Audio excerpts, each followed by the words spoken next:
conservatoire d'art dramatique, on prépare tous une scène qu'on répète avec notre réplique, puis on vient devant c'est le cours principal dans le conservatoire, c'est le cours central.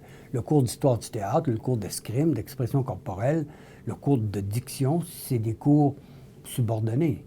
C'est ce que tu veux faire, tu veux devenir acteur, tu veux jouer. Donc, le cours central, c'est le cours d'interprétation. Or, dans le cours d'interprétation, on est 10 à peu près, et chacun prépare sa scène. Le cours dure 3 heures, et chacun va passer sa scène pendant la période de 3 heures.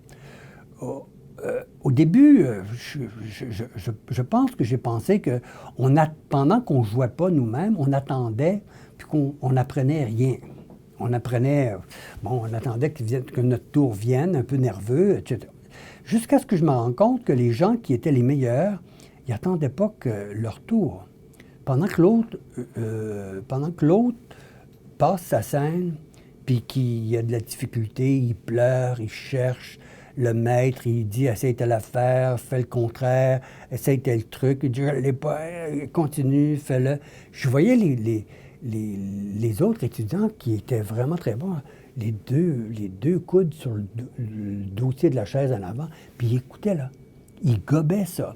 Donc, le happening d'apprentissage n'était pas rien quand eux étaient actifs.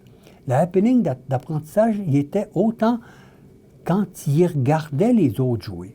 Puis, c'est les mêmes acteurs qui me disaient qu'ils allaient au cinéma l'après-midi, puis qu'ils allaient voir, ils n'allaient pas juste voir, ils n'allaient pas voir l'histoire. Ils allaient voir comment il joue, qu'est-ce qu'il fait. Ah, il fait ça. Puis là, ils retournaient voir le lendemain le même film pour voir pourquoi il fait ça, qu'est-ce qui se passe. Alors, le happening d'apprentissage, c'est quelqu'un qui veut apprendre. Tous les moments sont bons pour apprendre. Pas seulement le moment où lui est en action, le learning by doing de Dewey, là, pas rien quand lui est en action, mais quand il voit d'autres personnes en action, il apprend. Et c'est pour ça que je peux faire confiance à la méthode des cas, c'est que dans le sens que je me dis, quand tu es dans une séance d'apprentissage et que tu discutes l'histoire de quelqu'un d'autre, le cas de quelqu'un d'autre, si tu n'as pas le goût comme l'étudiant acteur qui est comme ça, puis qui fait qu'est-ce qui se passe, comment il agit, ça veut dire que tu n'es pas fait pour ça. Hein? Quelqu'un qui viendrait prendre un cours de direction, puis qui ne s'intéresse pas à comment les autres dirigent, pour moi, il n'apprendra pas comment diriger. Quelqu'un qui vient prendre un cours de stratégie, puis qui ne s'intéresse pas aux cas de stratégie qui sont au programme, ça veut dire qu'il n'est pas fait pour ça. Si tu ne t'intéresses pas à ça, comme l'acteur qui vient au conservatoire, puis qui fait pendant que les autres jouent, il s'ennuie, il regarde, il a hâte que ça finisse, c'est comme s'il trouvait ça plate. Si tu t'ennuies à voir les autres jouer, c'est que ce n'est pas ton métier. Ça m'est venu, ça, quand j'ai fait ma thèse de doctorat sur le metteur en scène de théâtre, puis je me souviens que quelqu'un m'avait dit « ça doit être plate à regarder les acteurs qui disent 20 fois la même affaire. » Ça ne m'était jamais passé par l'esprit que c'était plate. Quand tu aimes ça, tu ne trouves pas ça plate.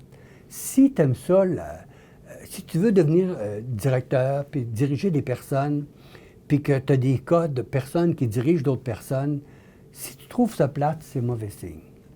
Si tu penses qu'il n'y a rien à apprendre à regarder comment d'autres dirigent, puis que apprendre pour toi, pas pour copier les autres, parce que tu ne seras jamais l'autre personne. Alors, c'est ça pour moi un happening.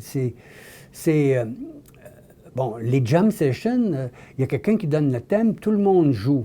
Dans un apprentissage où, en partie, tu joues, tu parles, tu vas faire ta scène, ou dans une discussion de cas, tu réagis, mais il faut que tu sois à l'écoute de ce que disent les autres. Et, comment peut-elle penser ça, ou comment peut-il penser ça? Et donc, ça se peut qu'une personne pense différemment, et ça, pour moi, c'est un vrai happening d'apprentissage. Tu apprends autant de ce qui est inattendu, de ce que tu n'avais pas prévu.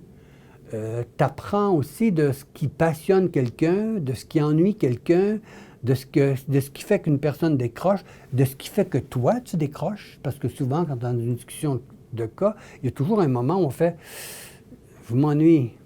C'est pas innocent, l'ennui. Si on s'ennuie, c'est qu'il y a quelque chose que... Ça peut être un ennui réel, dans le sens que c'est plate, ce qui se passe, là, c'est une répétition, ou ça peut être parce que c'est quelque chose que je ne veux pas entendre. Et là, je pense que ça fait partie d'une formation que tu veux avoir quand tu veux diriger des personnes. Il faut que tu connaisses tes blind spots. Il y a des choses que tu ne veux pas voir, que tu ne veux pas comprendre.